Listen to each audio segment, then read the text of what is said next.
Chicas, imaginen que el hombre que duerme a su lado no guarda fotos en su caja fuerte, sino sus errores de ortografía en un formulario oficial. Imaginen que cada vez que dicen "te quiero", él revisa el GPS de su teléfono para ver si tardaron 3 minutos de más en el supermercado. Javier no me puso una mano encima, nunca lo hizo. Me puso un código civil sobre el pecho hasta que dejé de respirar. Lo vi marcar el 091 con una calma que me dio náuseas.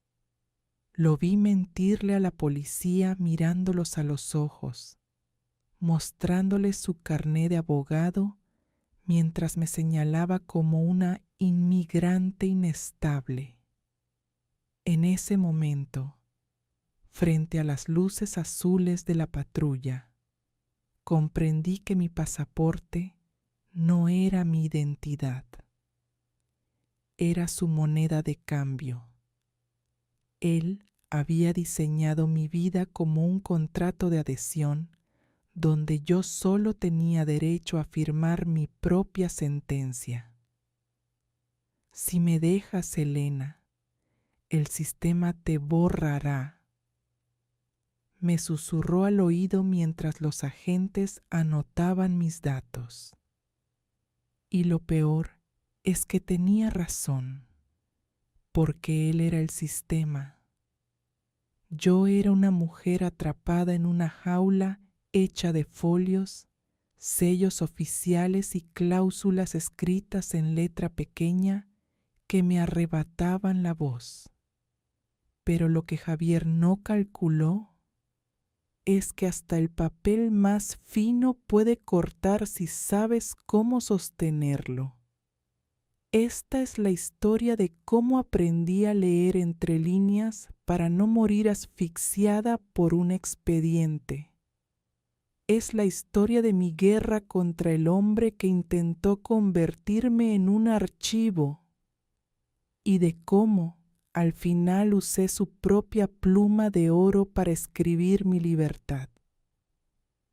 Escuchen bien, porque la próxima firma que pongan en un papel podría ser la última que les pertenezca. Si te gustan las historias reales y quieres apoyarnos, no olvides suscribirte al canal y darle a me gusta. Tu apoyo nos ayuda a seguir contando verdades. Ese hombre de hombros anchos y mirada de acero que parecía sostener el mundo entero sobre su espalda. Se llama Javier Alejo de la Vega. No es solo un nombre, es una sentencia. Cuando lo conocí en aquella oficina de extranjería en Madrid, yo no era más que un manojo de nervios con un pasaporte desgastado y un permiso de residencia a punto de caducar. Él no caminaba, él dominaba el espacio.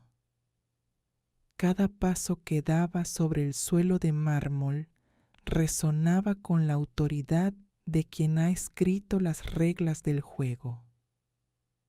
Me acuerdo de ese día perfectamente. Hacía un calor sofocante fuera, de esos que te pegan la ropa a la piel. Pero dentro de su despacho el aire era frío, seco, casi quirúrgico. Javier estaba sentado detrás de un escritorio de caoba que brillaba como un espejo. No levantó la mirada de inmediato. Se tomó su tiempo para cerrar un expediente, alinear su bolígrafo con el borde de la hoja y exhalar un suspiro controlado. Cuando por fin me miró, sentí que me escaneaba, no como a una mujer, sino como a un artículo en un código civil.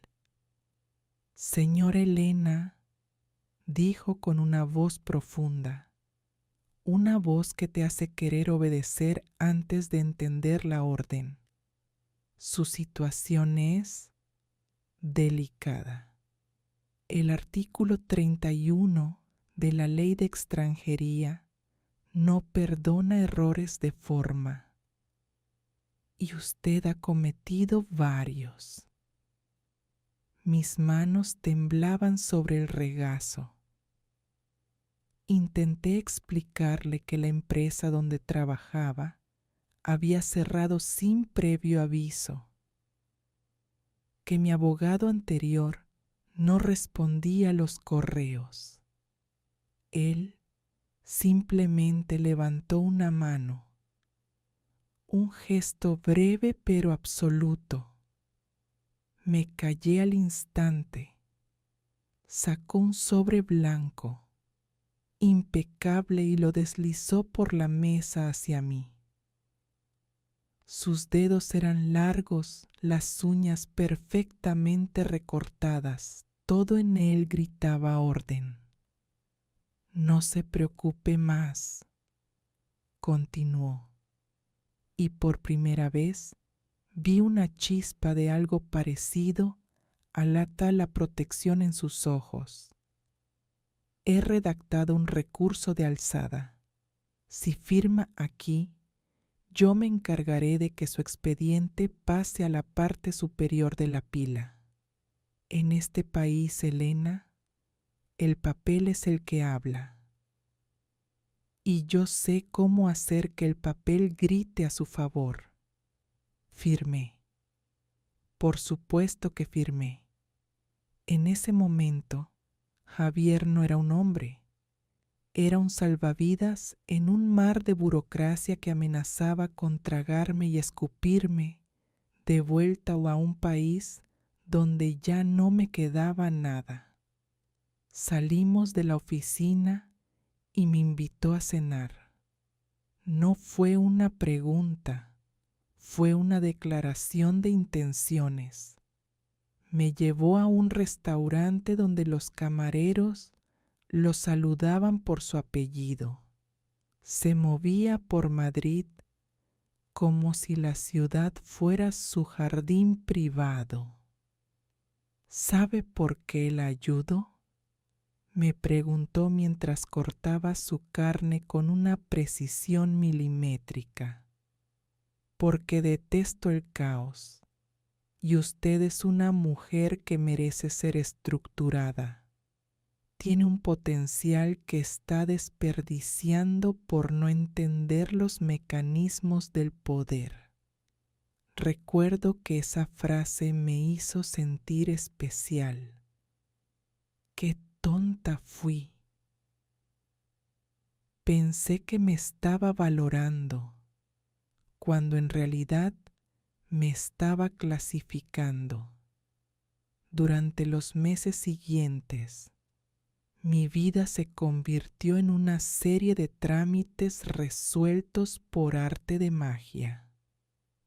Mi tarjeta de residencia llegó en tiempo récord.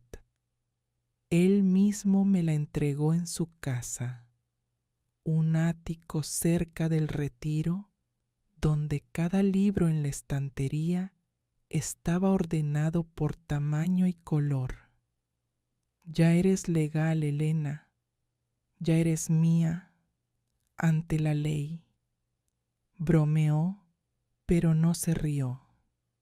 Me puso la tarjeta en la palma de la mano y cerró mis dedos sobre ella con fuerza. Ahora, para asegurar tu futuro, vamos a solicitar el reagrupamiento familiar de tus padres. Pero necesito que me des un poder notarial total, solo para agilizar los procesos, ¿entiendes? Y yo, deslumbrada por la seguridad que me brindaba, por esa sensación de estar finalmente a salvo, acepté. No veía las sombras, no veía cómo, poco a poco, él estaba construyendo una muralla de documentos a mi alrededor. Cada vez que yo quería tomar una decisión, él sacaba un folio. No puedes abrir esa cuenta bancaria sola, Elena. El fisco sospechará por tu origen. No hables con esa gente del centro de migrantes. Tienen antecedentes que podrían manchar tu expediente. Una tarde, estábamos en el salón y yo mencioné que quería buscar un trabajo por mi cuenta en una galería de arte. Javier dejó su copa de vino sobre la mesa, sin hacer ruido, y me miró con esa calma que precede a las tormentas de invierno. Se levantó, fue a su despacho y volvió con una carpeta azul. Aquí tienes tu contrato de formación, dijo, extendiendo el papel. He hablado con un socio.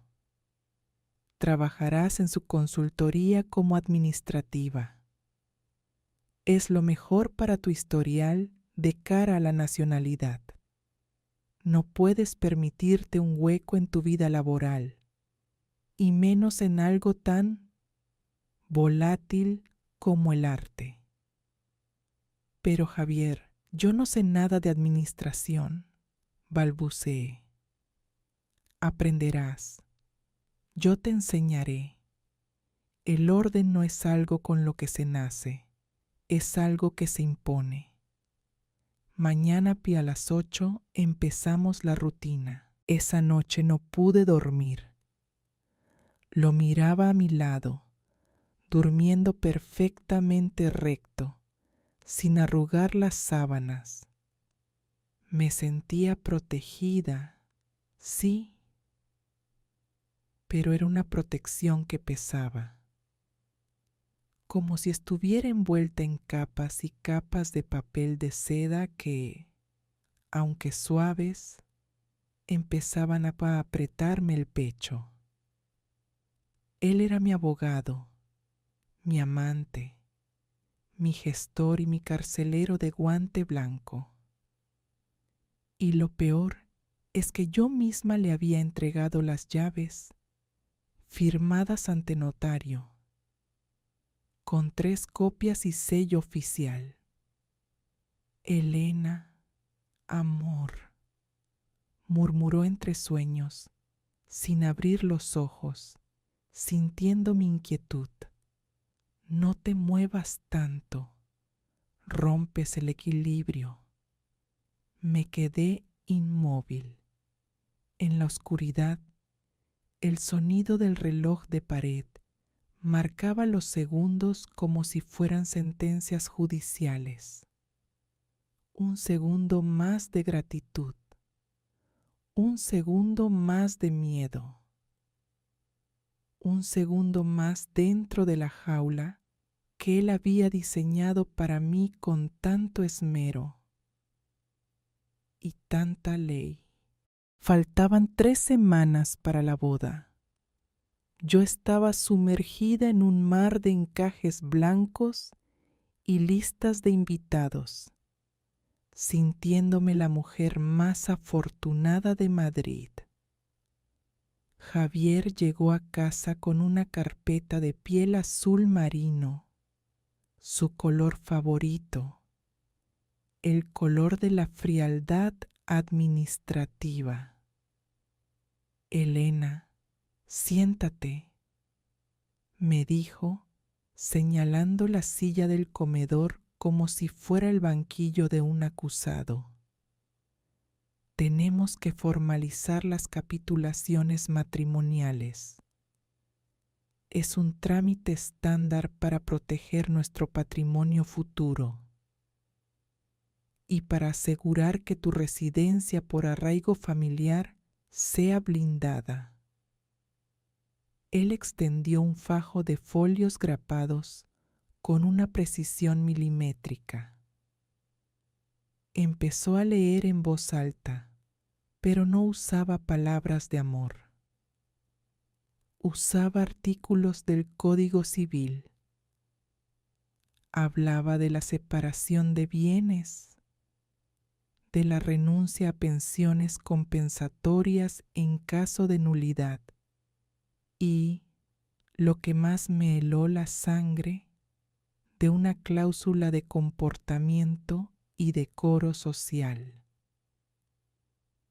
¿Qué significa esto, Javier?, pregunté, señalando un párrafo que hablaba sobre la capacidad de gestión autónoma.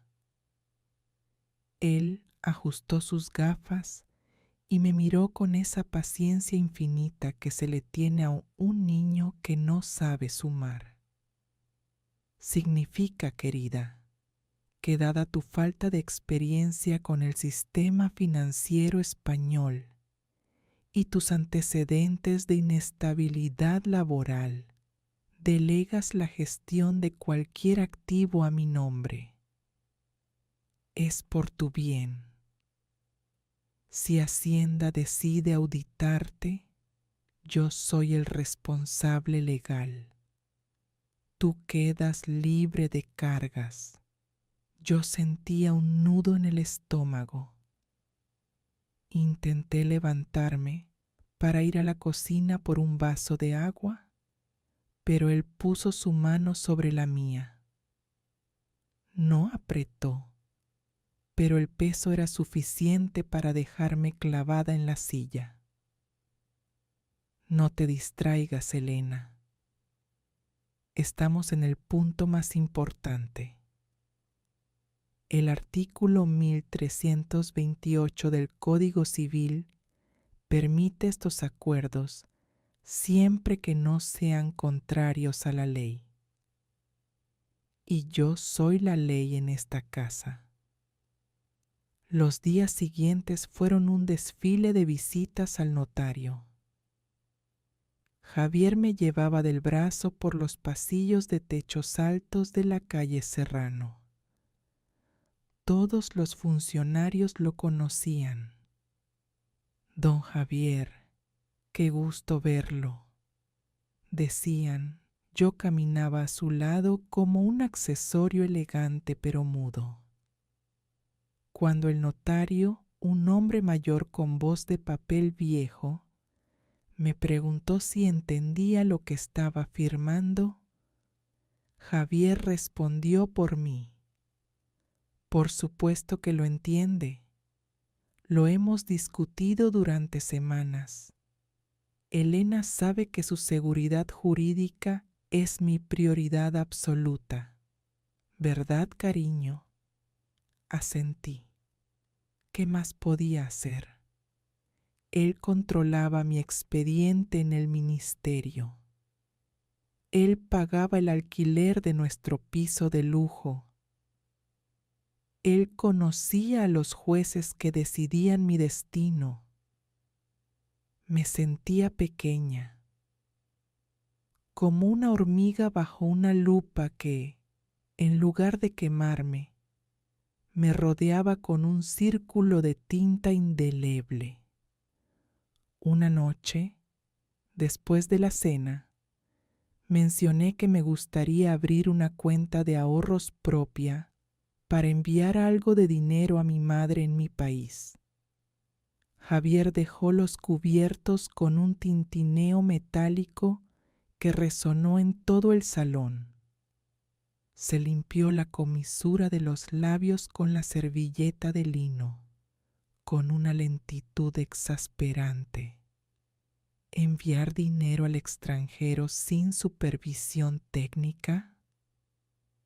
Elena, por favor. Eso es un suicidio administrativo. Los bancos activan las alarmas de blanqueo de capitales con perfiles como el tuyo. Podrías perder tu residencia en una semana. Pero es mi salario, Javier, el que gano en la consultoría de tu amigo. Es un salario de formación técnica y legalmente supervisado por mí, replicó él, levantándose y caminando hacia la estantería donde guardaba los códigos legales. Según el derecho de familia que hemos pactado, yo ejerzo la tutela económica para evitar irregularidades. Estás actuando de forma errática, Elena. Casi diría que no estás en tus cabales para entender las repercusiones de tus actos. Se acercó a mí y me puso una mano en el hombro, apretando justo donde el hueso empieza a doler. No querrás que tenga que presentar un informe de incapacidad transitoria, ¿verdad? No sería bueno para tu renovación de tarjeta. Una mujer que no sabe gestionar su propia realidad necesita un guía, y yo soy el tuyo. Esa palabra, incapacidad, la usó como un látigo. Pasé la noche revisando los papeles que había firmado. Eran cientos de páginas.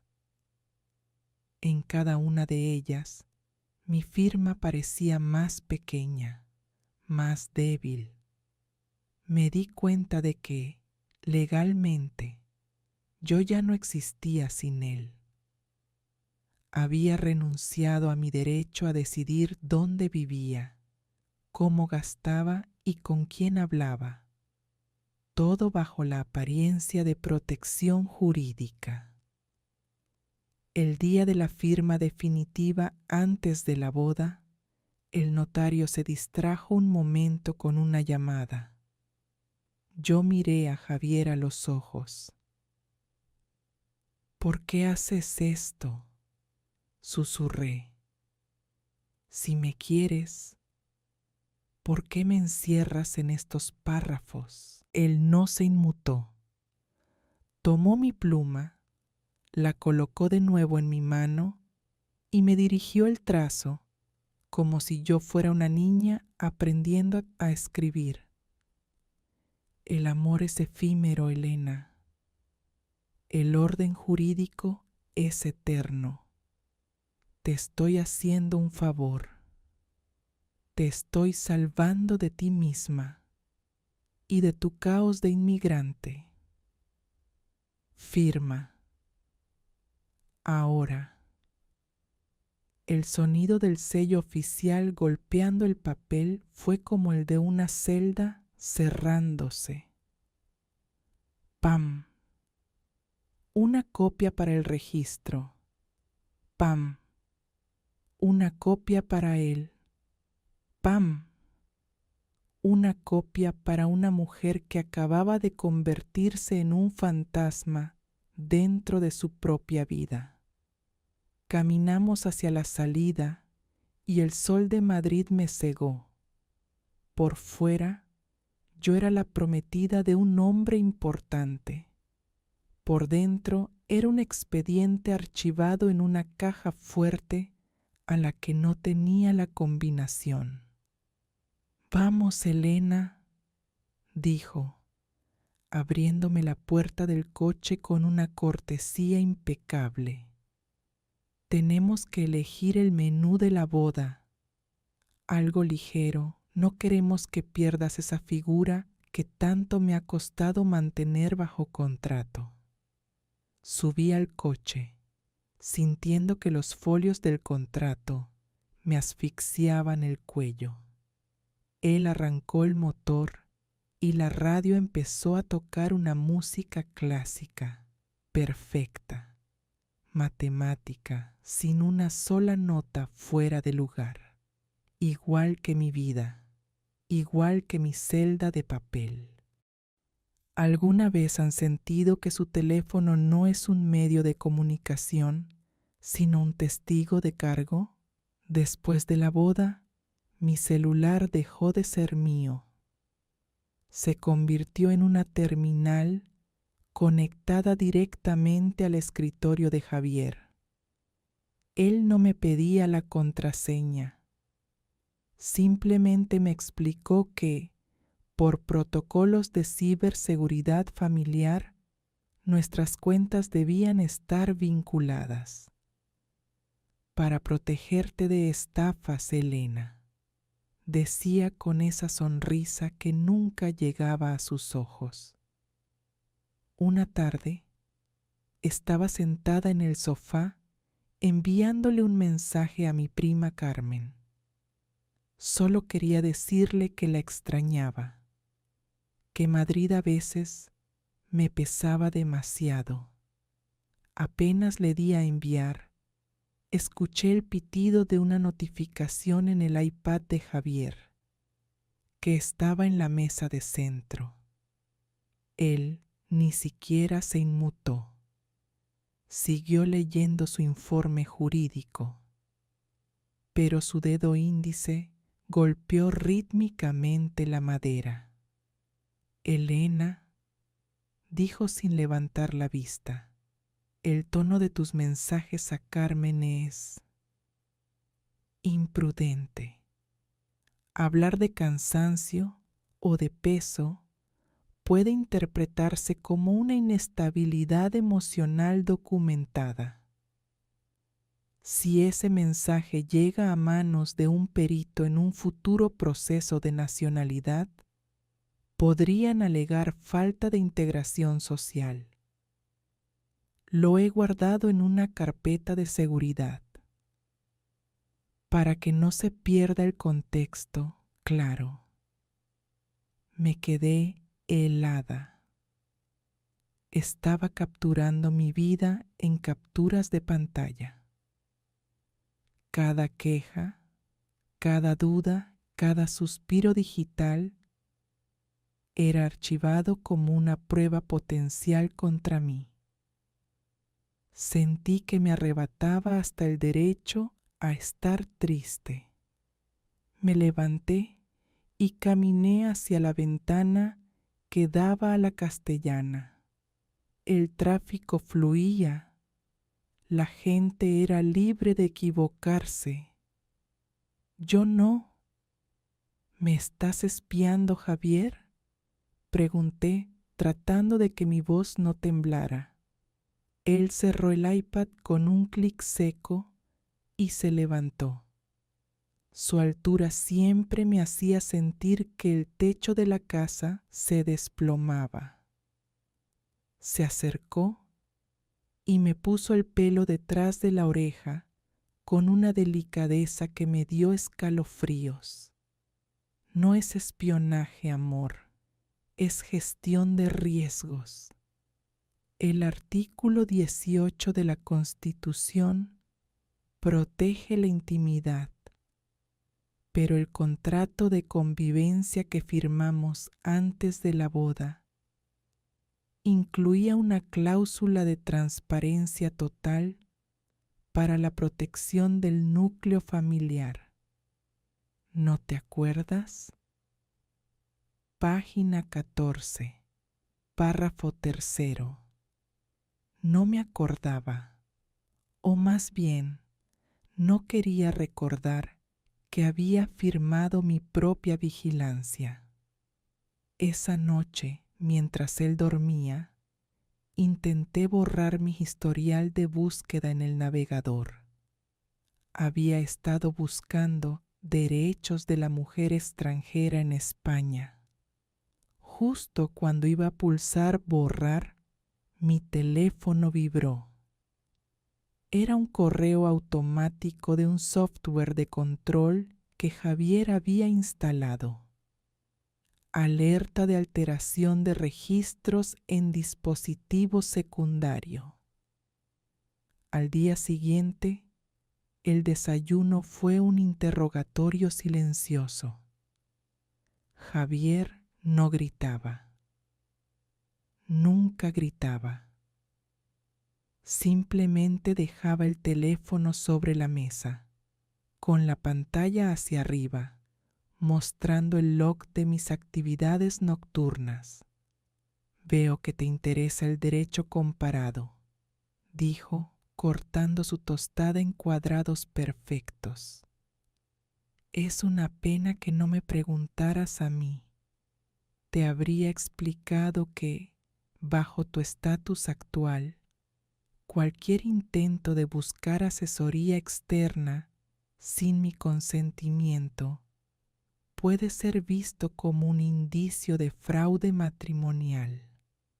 El Ministerio de Justicia es muy estricto con los matrimonios de conveniencia que buscan grietas en el sistema. No es un matrimonio de conveniencia, exclamé, golpeando la mesa. Para mí no lo es, pero los papeles dicen lo que nosotros queremos que digan, o lo que yo decida no borrar.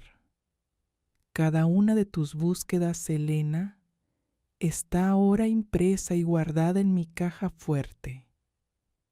Si algún día decides hacer una locura, recuerda que tengo un archivo que te retrata como una mujer manipuladora, inestable y conspiradora contra el hombre que le dio la legalidad.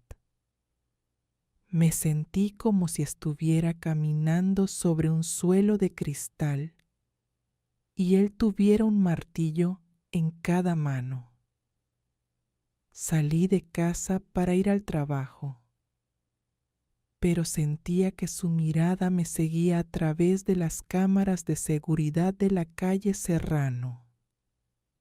Entré en una cafetería, no para tomar nada, sino para usar el baño y llorar un momento a solas.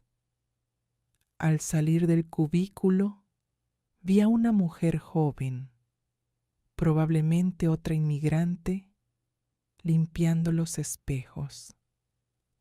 Por un segundo, quise pedirle su teléfono, llamar a alguien, gritar.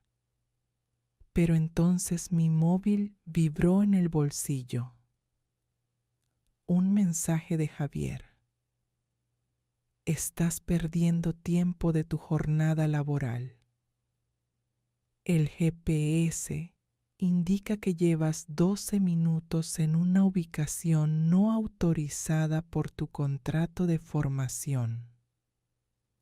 Vuelve al despacho, Elena. No obligues a la inspección de trabajo a abrir un expediente de absentismo. Caminé de vuelta bajo el sol abrasador, sintiendo que cada paso quedaba registrado en una base de datos infinita. Al llegar a la oficina, Javier estaba en la recepción hablando con su socio, don Ricardo. Se rieron de algo. Al verme, Javier se acercó y me dio un beso en la frente. Un beso frío que marcaba territorio ante los ojos de todos. Bienvenida, querida. Ricardo estaba comentando lo bien que te has adaptado. Le he dicho que es gracias a la estructura. Sin estructura, la gente como tú se pierde en el sistema y termina deportada por un simple error de forma. Ricardo asintió, admirado por la generosidad de su colega. Yo me senté en mi escritorio y abrí el ordenador. En el fondo de pantalla, Javier había puesto una foto de nuestra boda. Yo sonreía, pero ahora, mirando la imagen de cerca, vi que sus manos me sujetaban los hombros con una presión que dejaba marcas, invisibles para la cámara, pero grabadas en mi piel. Abrí el correo del trabajo. Había un mensaje de él, enviado hace un minuto, sin asunto, solo un archivo adjunto, un PDF con todas mis conversaciones de WhatsApp de la última semana, subrayadas en amarillo, donde yo mencionaba palabras como abogado, derechos o salida. Al final del documento escribió una sola frase: el orden es la única libertad que te queda. No lo rompas. Miré hacia su despacho a través del cristal. Él me estaba mirando, con la pluma de oro en la mano, listo para escribir el siguiente capítulo de mi vida, o para borrarlo con un simple trazo de su autoridad legal. Me di cuenta de que mi jaula no era de papel, era de algoritmos, de leyes y de un miedo que se sincronizaba en la nube cada 5 minutos. Chicas, no se imaginan el frío que se siente cuando ves las luces azules de una patrulla reflejarse en las paredes de tu propia sala. Y sabes que no vienen a protegerte. Todo empezó por una nimiedad, una tontería. Yo me negué a entregarle el pasaporte de mi madre, que había llegado de visita. Javier decía que, como responsable de su estancia en España, él debía custodiar el documento en su caja fuerte. Yo dije que no. Por primera vez en meses, dije no, con la espalda recta. Javier no gritó, se limitó a mirarme, sacó su teléfono y marcó 3 cifras, 091. Recuerdo su voz, calmada, casi pedagógica, mientras hablaba con el operador. Sí, miren, tengo un incidente doméstico.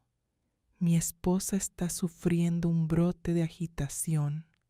Está rompiendo objetos y temo por mi integridad física y por la suya. Yo me quedé paralizada. No había roto nada. El salón estaba impecable. Como siempre, cuando la Policía Nacional llamó a la puerta, Javier cambió su semblante. De repente, parecía un hombre agotado, un santo que cargaba con una cruz demasiado pesada. Les abrió con un suspiro. 2 agentes entraron, mirando a su alrededor con desconfianza.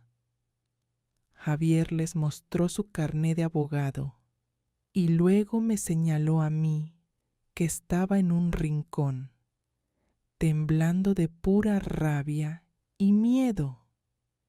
Agentes, es un problema de arraigo y adaptación, explicó Javier bajando el tono. Elena tiene dificultades para procesar las normas. Se pone violenta cuando se le explica la legalidad vigente. Solo quiero que quede constancia en un atestado. No quiero denunciar todavía. Solo quiero que vean el estado en el que se encuentra. Uno de los policías, un hombre joven llamado agente Martínez, me miró a los ojos. Yo intenté hablar. Intenté decir que era mentira, pero las palabras se me trababan en la garganta. Si gritaba, confirmaría su versión. Si lloraba, parecería inestable. Javier me había metido en una trampa lógica perfecta. El agente tomó nota de mis datos, de mi NIE. y lo anotó todo en su libreta. Incidente verbal. Mujer en estado de nerviosismo.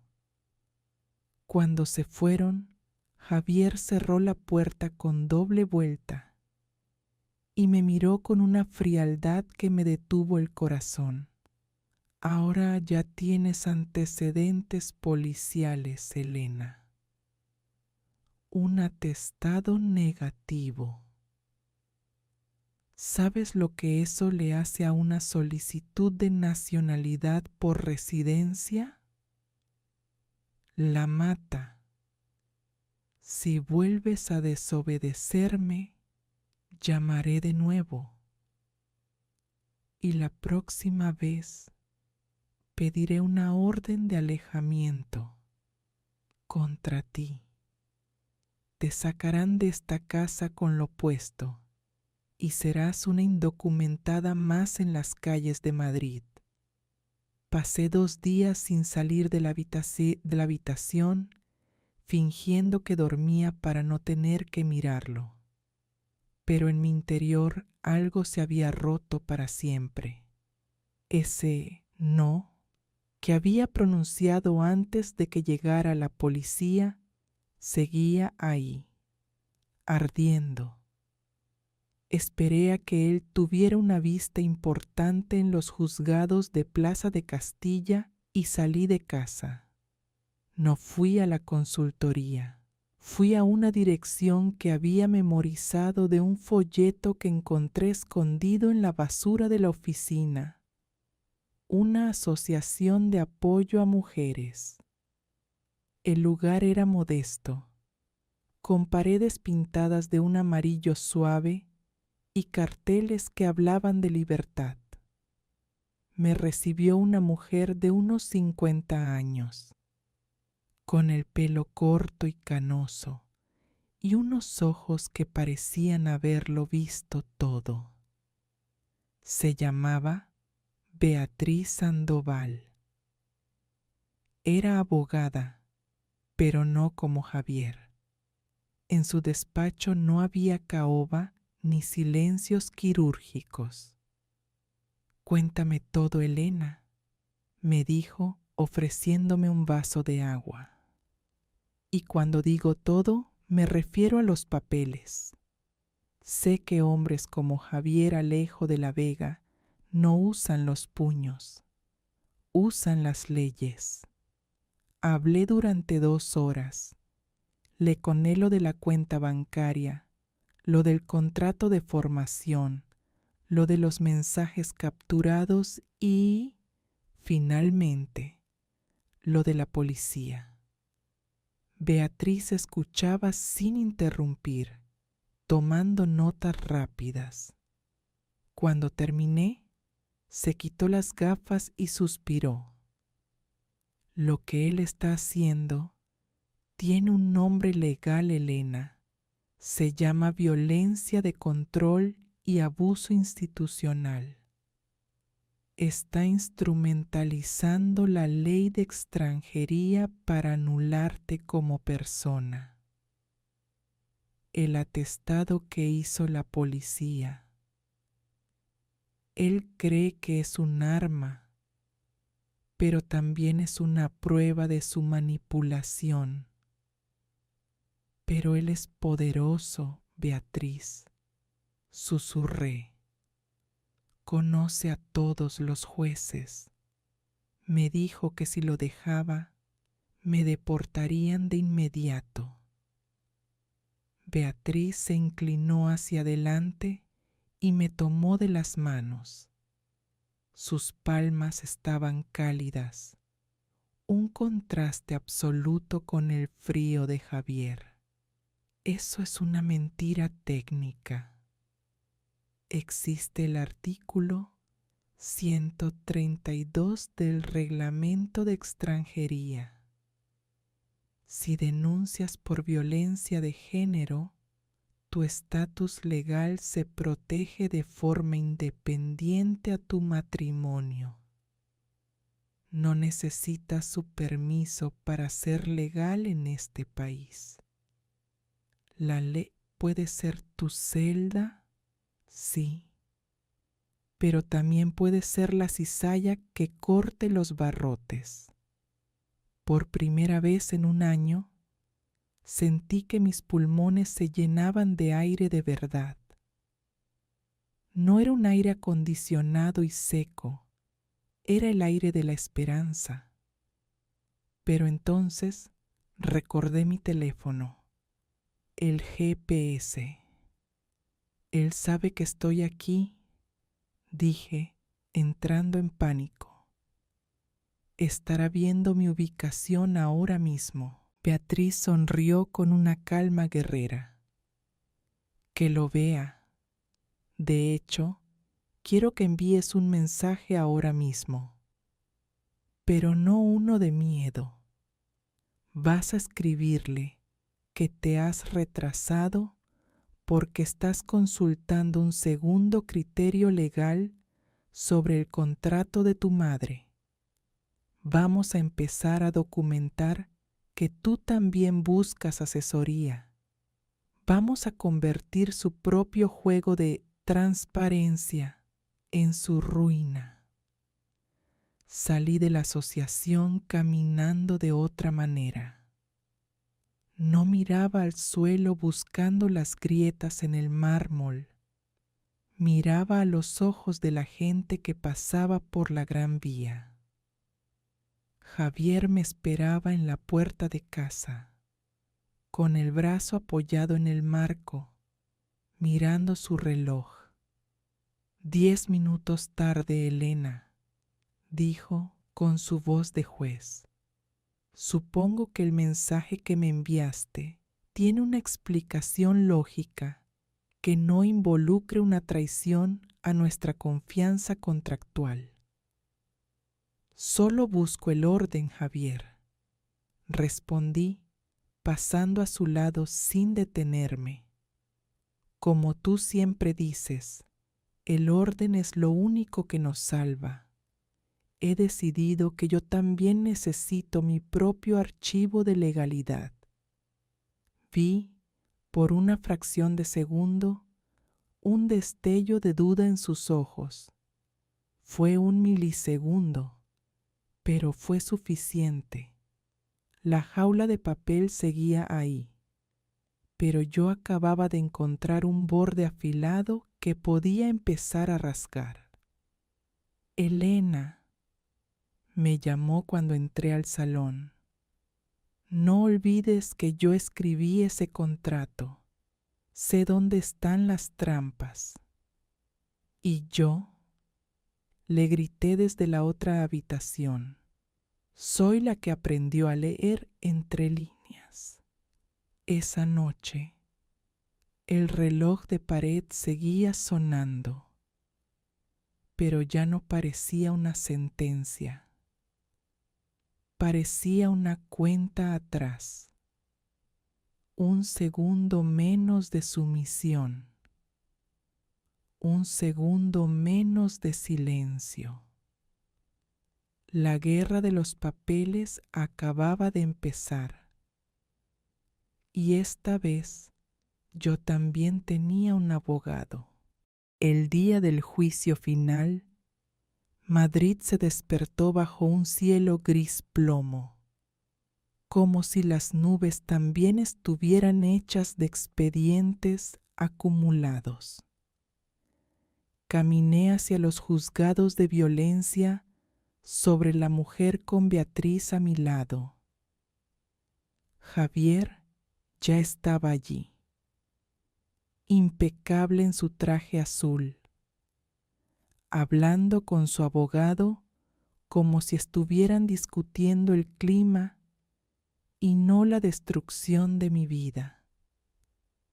Cuando nuestras miradas se cruzaron en el pasillo, él me dedicó una sonrisa de suficiencia. Se acercó un paso, lo justo para que solo yo pudiera oírlo. Elena, todavía estás a tiempo de retirar la denuncia. Si entramos ahí, el fiscal leerá tu historial de inestabilidad emocional que yo mismo documenté. Te quedarás sin papeles, sin casa y sin dignidad. Yo soy el dueño de los párrafos, no lo olvides. Pero yo ya no era la mujer que temblaba en el despacho de extranjería. Los párrafos no tienen dueño, Javier. Le respondí, sosteniéndole la mirada. Tienen sentido, y hoy el juez va a descubrir el sentido perverso que tú les diste. Entramos en la sala. El silencio era denso, interrumpido solo por el crujido de las togas de los abogados. La jueza, una mujer de facciones duras llamada doña Mercedes Valdés, comenzó la sesión. Javier presentó su prueba estrella, una carpeta con capturas de pantalla de mis mensajes, mis correos y el informe policial del incidente que él mismo provocó. Su abogado empezó a hablar de mi falta de adaptación, de mi ingratitud y de cómo Javier, en su infinita generosidad, había tratado de guiarme por el camino de la legalidad. Decían que yo era una mujer que buscaba el divorcio solo para obtener una residencia independiente a través de una denuncia falsa. Me tocó declarar. Caminé hacia el estrado, sintiendo que mis piernas eran de cemento. Miré a Javier. Él estaba tomando notas con esa pluma de oro que tanto odiaba. Señoría, empecé con la voz clara que Beatriz me había ayudado a encontrar. Durante 2 años viví en una jaula cuyas rejas no eran de hierro, sino de artículos del Código Civil. Mi marido no me golpeaba con las manos, me golpeaba con la ley de extranjería. Saqué de mi bolso un fajo de folios. No eran copias, eran los originales que Beatriz y yo habíamos recuperado legalmente de su propia gestoría. Aquí tiene el contrato de formación que me obligó a firmar, donde se estipula que mi salario debía ser ingresado en una cuenta controlada por él. Aquí tiene la cláusula de decoro que usaba para prohibirme hablar con mi propia familia. Y aquí mi voz se volvió más firme. Tiene el registro de GPS de mi teléfono que él monitorizaba cada 5 minutos, incluso cuando yo estaba en el baño de una cafetería llorando. El abogado de Javier saltó de su asiento. Improcedente. Ese material fue obtenido vulnerando la privacidad de mi cliente. Al contrario, señoría, intervino Beatriz con una calma letal. Mi cliente simplemente ha ejercido su derecho al acceso de sus propios datos personales, tal como estipula la Ley Orgánica de Protección de Datos.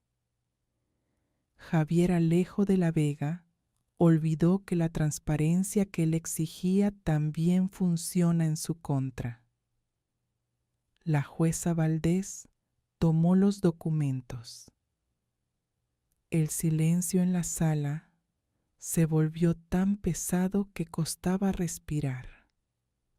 Miró a Javier, que por primera vez en toda nuestra relación dejó de escribir. Su pluma se quedó suspendida en el aire.